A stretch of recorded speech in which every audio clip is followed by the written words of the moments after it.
Selamat pagi. Selamat pagi, Bu. Selamat pagi. Tak absen dulu ya. Untuk yang pertama ada Ima, ada Heidi, ada Sharon, ada Michelle, ada Sheni, ada Kevin, ada Juvanka. Berarti kita masih menunggu Velita. Mungkin minta tolong untuk Ima bisa atau Heidi mungkin bisa dikabari untuk Velita ya. Oke. Sebelum kita mengawali pembelajaran kita pada hari ini, kita akan mulai terlebih dahulu di dalam doa. Saya minta tolong Michelle, boleh dibuka di dalam doa dulu, Nak? Iya, Bu. Oke, silakan. Semuanya mari kita berdoa. Amin. Amin. Oke, thank you untuk Michelle. Halo Juvanka, halo Velita. Gimana nih kabarnya? Udah minggu keberapa ini masuk sekolah? Baik? Habis vaksin? Oh, luar biasa. Habis vaksin? Sehat? Atau ada yang punya keluhan? Enggak ada? Gimana Hedi? Kemarin ada keluhan kah setelah vaksin? Enggak ya? Oke. Sorry. Kita akan belajar mengenai kalorimeter. Ya, apa sih itu kalorimeter? Lalu fungsinya apa? Gimana cara kerjanya gitu ya. Itu akan kita bahas di sini gitu ya. Nah, tujuan dari pembelajaran ini itu ya kita berdasarkan dari kompetensi dasar yang harus dimiliki oleh para siswa gitu ya. Dan dengan IPK sebagai acuan kita, maka diharapkan nanti para siswa kalau kemarin kita sudah belajar mengenai reaksi eksoendo, lalu kita sudah belajar tentang delta H, maka sekarang tugas kita adalah bagaimana caranya untuk menentukan delta H reaksi. Sehingga nanti para siswa kita harapkan setelah pembelajaran ini dapat menentukan perubahan entalpi dari suatu reaksi dari sebuah percobaan. Nah, ada yang masih ingat nggak hukum kekekalan energi? Ya, bagaimana cara kita untuk bisa menghitung berapa kalor hasil pembakaran LPG? Bisa nggak kalau kita lihatnya dari air? Bisa. Bisa. Nah, itu nanti yang menjadi dasar kita dalam mempelajari kalorimeter. Ya, bagaimana cara kita untuk menentukan delta H reaksi jika kita menghitungnya dari ya kalor yang diserap oleh, kalau yang nanti kita pelajari itu adalah reaksi netralisasi, berarti adalah dari larutan yang ada di dalam kalorimeternya. Oke? Nah, ini yang tadi sudah kita singgung gitu ya, ada hukum kekekalan energi, ini dasarnya bahwa energi tidak dapat diciptakan maupun dimusnahkan. Ingat ya, dia hanya berpindah aja gitu ya. Ingat kalor? Ada yang ingat kalor? Masa kalor sampean. Cara menghitung kalor itu gimana? MC delta T. MC delta T. Sip. Q sama dengan MC delta T. M itu apa? Massa. C? Kalor jenis. Delta T? Perbedaan suhu. Kita akan belajarnya satu-satu. Kali ini kita akan belajar kalorimeter terlebih dahulu. Tapi sebelum masuk ke dalamnya, silakan dibuka juga LKPD-nya di LMS, itu juga sudah ada. Di LMS Kimia 11 IPA 6. Ya, itu sudah ada, silakan di-download gitu ya. Di situ ada gitu ya beberapa pertanyaan-pertanyaan yang harus kalian jawab baik dari diskusi kita nanti yang diskusi di sini maupun diskusi secara kelompok nanti. Oke, nah kita akan membahas dulu mengenai kalorimeter. Ada kalori, ada meter. Meter itu apa? Yang dalam benak kita ketika kita bilang meter. Ukuran gitu, Bu. Ukur, pintar. Berarti bagaimana cara kita mengukur kalori? Tapi ingat ya, ini kalorinya nanti kita spesifikannya itu adalah di kalor dari reaksi. Kita akan belajar kalorimeter itu apa, kalorimetri itu apa, bedanya apa. Oke, sekarang ini kalorimetri. Kalau kalorimetri, ya, metri belakangnya metri itu kan berarti sebuah cara gitu ya. Sebuah cara untuk kita bisa menentukan kalor ya dengan menggunakan kalorimeter. Pertanyaan saya lah, terus kalorimeter ini apa gitu. Kalorimeter sendiri itu merupakan sebuah sistem yang terisolasi. Ada yang masih ingat nggak? Sistem terisolasi itu yang kayak gimana? Yang itu nggak sih, Bu? Yang tertutup rapat terus terpisah dari lingkungannya itu ya? Pintar. Jadi kalau termos gitu ya, kita beli kopi nih, yang suka ngopi ini saya sama Shady gitu ya. Beli kopi gitu kan, kita ada termos untuk tetap menjaga kehangatannya gitu ya. Jadi dia ini sistem yang dia tidak bisa menghantarkan baik kalor maupun materi yang ada di dalamnya. Jadi anggapannya adalah nanti ketika kita mereaksikan gitu ya, kalornya ya tetap di situ, nggak akan keluar gitu ya. Ini adalah jenis kalorimeternya. Jadi ada kalorimeter bom, ada kalorimeter sederhana. Bedanya apa? Kalau kalorimeter bom itu biasanya kita menggunakan untuk reaksi pembakaran. Jadi kalau ini di sini tuh ya, kita mengadakan reaksi pembakaran, maka kan kalau pembakaran itu apa, Nak? Melepaskan kalor atau membutuhkan kalor? Kita bakar kertas gitu. Kita ngerasanya lebih panas apa lebih dingin? Lebih panas. Lebih panas. Berarti dia reaksinya kan melepaskan kalor kan? Sampai kita yang sebagai lingkungan itu merasakan lebih panas gitu ya. Nah, dari hasil panasnya ini nanti diserap oleh satu kalorimeternya. Jadi ini sistemnya seperti itu, sistem yang tertutup tadi gitu ya. Nanti akan ada perhitungan untuk kalor yang diserap oleh kalorimeter dan yang diserap oleh di sini ada airnya. Ya. Ini adalah penggambaran dari kalorimeter bom. Jadi nanti kita menghitung berapa kalor yang diserap oleh air dan berapa kalor yang diserap oleh tempatnya itu. Sedangkan kalau kalorimeter sederhana gitu ya, ini hanya seperti, ini kalau misalnya kita kondisinya misalnya kalian mau mencoba gitu ya, dengan menggunakan styrofoam juga bisa gitu ya. Jadi kalorimeter sederhana ini hanya sederhana banget. Jadi tempat kita melakukan reaksinya. Jadi kalau misalnya ini sebenarnya kalau kita di lab langsung, jadi kita akan melarutkan, mereaksikan ya. Di sini ada NaOH sama HCl. Ya. Nah, bedanya kalau kalorimeter sederhana, maka kita menganggap bahwa si alatnya ini, si kalorimeternya ini itu tidak menyerap atau melepaskan kalor. Jadi nanti kalorimeter itu kita abaikan. Saya gambarkan ya. Jadi misalnya ini alat. Ini ada reaksinya. Si reaksinya ini melepaskan kalor, ya kan? Sama alatnya ini diapakan? Kalornya diapakan? Diterima atau dilepaskan juga? Diterima kan? Jadi apa yang dilepaskan sama si hasilnya tadi diterima sama alatnya gitu ya. Anggapannya kan seperti itu. Nah, berarti kalau begitu reaksi nanti reaksinya ini merupakan minus dari total air ditambah kalorimeter. Bedanya nanti dengan kalorimeter sederhana itu adalah kayak gini. Nah, ini yang kalorimeter tadi ya. Kalau kalorimeter sederhana, maka jumlah kalor yang diserap atau yang berpindah dari lingkungan itu dapat diabaikan. Jadi nanti silakan anak-anak cari larutannya dulu. Berapa kalor yang diserap atau dilepaskan oleh larutan. Berarti rumusnya tadi gimana, Nak?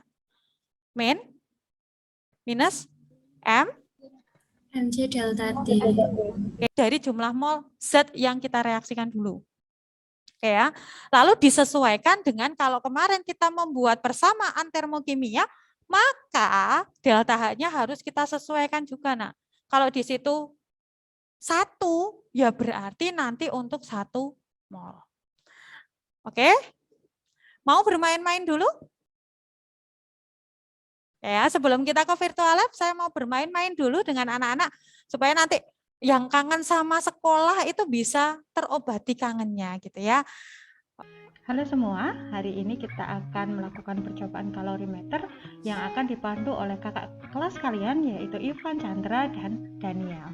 Selamat menyaksikan, Tuhan Yesus memberkati. Nah, ini untuk alat bahannya dulu. Jadi kalau kita mau percobaan kalorimeter ketika di sekolah, untuk alat-alatnya kita ada. Nah, ini yang namanya kalorimeter yang kita punya di sekolah. Ada termometernya, ada gelas beker, sama ada gelas ukur. Dan untuk bahan-bahannya ada air, NaOH 1 molar, NaCl 1 molar, dan juga HCl 1 molar. Ini Ivan itu sedang mengukur volume larutan. Nah, sekarang yang Ibu tanyakan, kenapa kok Ivan sampai sedikit membungkuk? Ada yang bisa bantu Ibu? Soalnya harus setara sama itu supaya enggak kayak beda levelnya kalau misalnya Pokoknya harus selevel sama airnya supaya tahu itu pas atau enggak. Oke, nah ini dicampur. Coba perhatikan tangannya Daniel ini. Dia mencampurkan supaya HCl sama NaOH ketika kita campurkan itu kan mungkin terkonsentrasi di satu bagian gitu ya. Supaya tercampur rata maka dia itu ada kocokannya. Jadi dia dikocok seperti itu supaya nanti tercampur antara HCl sama NaOH. Ini untuk percobaan kalorimeter kalau kita itu bertemu secara offline. Kalau kita bisa bersama-sama di lab. Nah, di LKPD tetap saya minta anak-anak untuk membuat sebuah percobaan, tetapi nanti kita akan mencoba bersama-sama virtual lab-nya. Silakan anak-anak mendiskusikan bagaimana cara untuk menghitung delta H-nya. Oke? Nanti silakan juga anak-anak mencoba ya di kelompoknya. Silakan nanti anak-anak mencoba. Linknya sudah ada di LMS, tapi juga bisa anak-anak buat atau di-scan di LKPD-nya gitu. Oke. Nah, ini kita tuangkan 100. Berapa suhunya, Nak? Di sini jadi berapa? 31,7. 31,7. Berarti itu adalah suhu sesudah kita campurkan. Silakan nanti dijawab di kelompok kalian, mengapa data 1 dan 3 sama, data 2-nya beda. Lalu yang kedua, seharusnya ketika kita menambahkan lagi HCl, itu kan harusnya gimana, Nak? Suhunya tambah naik, menambahkan NaOH lebih banyak, harusnya suhunya tambah naik kan? Tapi coba perhatikan data kedua dan data ketiga. Justru ketika kita menambahkan NaOH di sini, mengapa suhunya justru turun?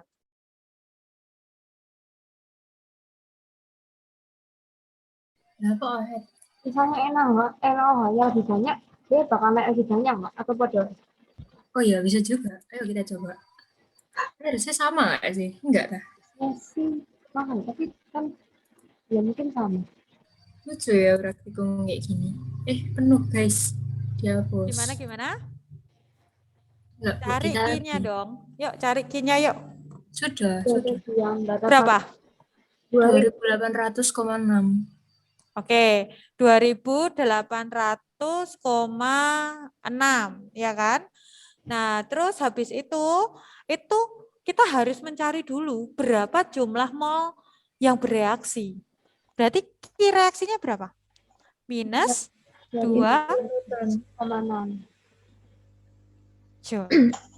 Nah, sekarang kita harus menghitung berapa jumlah NaOH sama HCl pada percobaan 1. Gimana, Sharon? Ya, berarti sama aja berapa? Dibagi 50 per 100. 100 apa 1000? Mili. 1000. Hasilnya berapa ini, Nak? Sama aja dikalikan 20. Boleh minta tolong? 56,012. 56,012 Joule. Atau kalau kita menggunakan kilojoule, min 56 kilojoule. Nah, inilah nanti yang kita masukkan ke sini. Delta H-nya dari reaksi ini adalah minus 56 kilo. Paham? Sama dapatnya? Sudah? Ibu stop share, Ibu share yang hasil tadi ya. Oke. Dari hasil yang tadi, gitu ya. Kalau kita perhatikan dari data yang ada di sini, mengapa sekarang percobaan kedua ini beda? Ada yang punya pendapat? Mau coba jawab dong, Bu. Silahkan, Juven. Soalnya kan yang waktu di percobaan 1 sama percobaan 3, itu kan perbandingannya 1:1 tuh. Mereka 50 ml sama 50 ml, yang percobaan 1 100 ml sama 100 ml. Ya waktu data 2 kan soalnya yang NaOH-nya itu 100 ml, HCl-nya itu tetap 50, jadi 1:2. Makanya suhunya bisa beda. Oke, kita masuk ke perbandingan. Artinya sebenarnya ini sudah mengarah pada jumlah zat yang bereaksi. Kalau kita cermati di MBS, kalau 1 sama 3 itu pasti MBS-nya hasilnya beda. B-nya itu beda. Yang kita pakai patokan itu kan yang B-nya ya. Nah, sedangkan kalau 2 dan 3, sebenarnya jumlah zat yang bereaksi itu sama. Ketika sama berarti kalori yang dihasilkan juga sama atau beda? Sama kan? Padahal volumenya lebih besar nih gitu ya. Jumlah pelarutnya lebih banyak nih, otomatis kan lebih tersebar. Ini yang mengakibatkan dia ini suhunya kenaikannya tidak sebanyak pada percobaan 1 dan 3. Bisa dipahami? Jadi ya, jangan lalu ini ya, oh kalau volumenya tak tambah pasti naik terus, belum tentu. Ya, kita juga harus memperhatikan jumlah apanya, Nak? Zat yang bereaksi. Satu pesan Ibu ya, ini kalau di rumah ya, energi itu kalau kita perhatikan tadi kan besar banget gitu ya. Energi dari reaksi yang sebenarnya suhunya kalau kita kena tangan aja mungkin masih terasa dingin gitu ya. Ternyata kita lihat suhunya besar banget gitu ya. Nah, apalagi kalau misalnya suhu itu adalah kalori itu dihasilkan oleh LPG, oleh motor gitu. Pasti lebih besar lagi kan? Nah, oleh karena itu saya pesan satu untuk anak-anak ya. Tolong hemat energi ya. Yang bisa bantu Ibu menyimpulkan pembelajaran kita hari ini? Dari yang pertama tadi. Kalorimetri apa? Itu alat untuk mengukur kalori. Oke, itu kalorimetri apa kalorimeter? Hedi. Kalau alatnya? Kalori. Kalorimeter. Kalau caranya berarti? Kalori? Metri. Kalorimetri. Oke, kalorimeter ada berapa macam? 2. 2. Apa? Ohm sama Ohm sama sederhana. sederhana. Ohm sama sederhana. Oke, lalu kalau delta H reaksi tolong diingat bahwa dia ini sesuai dengan jumlah molnya ya. Jadi kita harus memperhatikan koefisiennya itu sebagai molnya. Jadi silahkan nanti disesuaikan. Oke. Tolong diingat rumus, kalau rumusnya kalor apa? MC delta T. MC delta T. Kalau Ki larutan dengan Ki reaksi hubungannya gimana? Ki reaksi sama minus Ki larutan. Good, pintar. Oke, tolong diingat-ingat untuk pelajaran yang akan datang, karena pelajaran mendatang kita akan mempelajari tentang adanya hukum Hess, jadi cara lain, metode lain untuk kita bisa mencari delta H. Bisa hukum Hess, bisa data delta HF, dan ada data energi ikatan. Oke? Ada pertanyaan? Oke, kalau tidak ada 2 tugas yang harus kalian kerjakan. Tugas yang pertama yaitu di LMS, nanti ada 1 soal, silakan nanti dicoba. Kalau tadi kan berkelompok, silakan dicoba ada 1 soal secara mandiri. Yang kedua, silahkan kalian coba hitung ya, kira-kira dari literatur yang ada gitu ya, cari berapa kalor yang dihasilkan pada pembakaran bensin. Oke? Kalau sudah tidak ada pertanyaan, thank you semua buat hari ini. Sebelum kita menutup pembelajaran hari ini, kita akan berdoa terlebih dahulu. Saya minta tolong untuk ini Velita, silahkan ditutup dalam doa, Nak. Oke. Bu Elia dan teman-teman, mari kita berdoa. Amin. Oke, thank you semua. Sampai ketemu minggu depan. See you and God bless you. Bye. Makasih, Thank you. Bu. Sama-sama.